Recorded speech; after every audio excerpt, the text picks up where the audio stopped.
Let's talk about China here at the Fund Congress in Mannheim. Welcome to Joanne Irvine, Deputy Head of Global Emerging Markets at abrdn. Thank you for being here. Joanne, you will have a presentation related to China here in Mannheim, and you see China as a contrarian view. What do you mean with the statement? Thank you for having me, Andreas. It's a real pleasure to be here in Mannheim. So yeah, later on today I'll be presenting our contrarian view on China. And what we mean by that is, China doesn't have an inflation problem. So the government in China through the past few years when things were really tough with its zero COVID stance, essentially the Chinese population took the pain.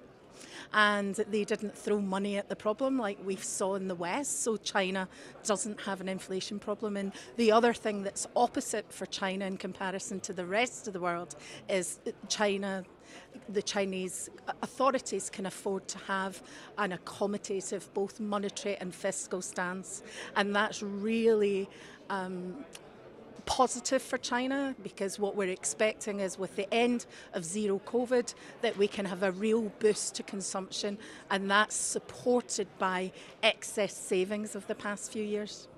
Mm-hmm. And the general perception about China is in Germany very negative at this moment, not only due to the ESG topics or their position in the Ukraine-Russia confrontation, Joanne. So what about the risks? I guess the main risks are around the geopolitics. So on the back of China underperforming the last few years, on top of the zero COVID policies and the regulatory tightening, we've also had sort of US hawkish policies towards China.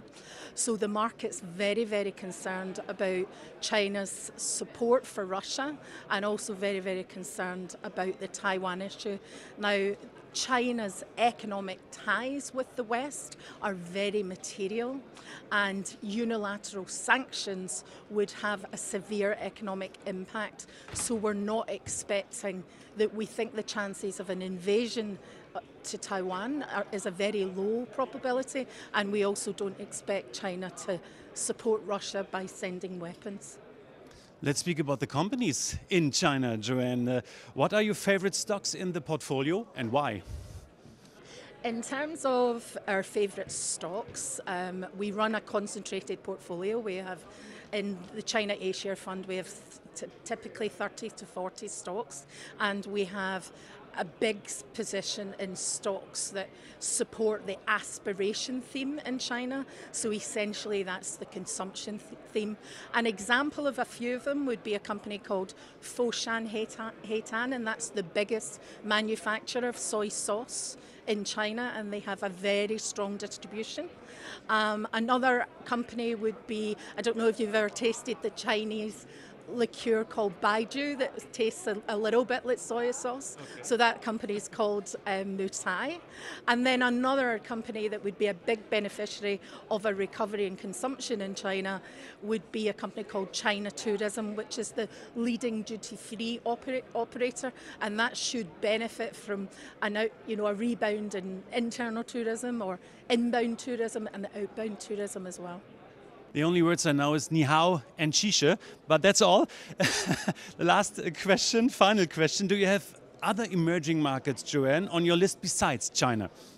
Yes, the markets that we favour other than China would be in India. And I think India, as well as sort of long-term positive structural growth for places like China, the potential growth in India is huge. It really benefits from the attractive demographics. It's still going through the urbanisation. It's got very accommodative policies for loan growth to support investment spending, and we're expecting a big recovery investment spending in India going forward. And not only is it an office to the world, it's essentially, picking up in terms of being a factory to the world as well. Thank you so much, Joanne. Thank you so much for the interview. All the best for you. Thank you for having me.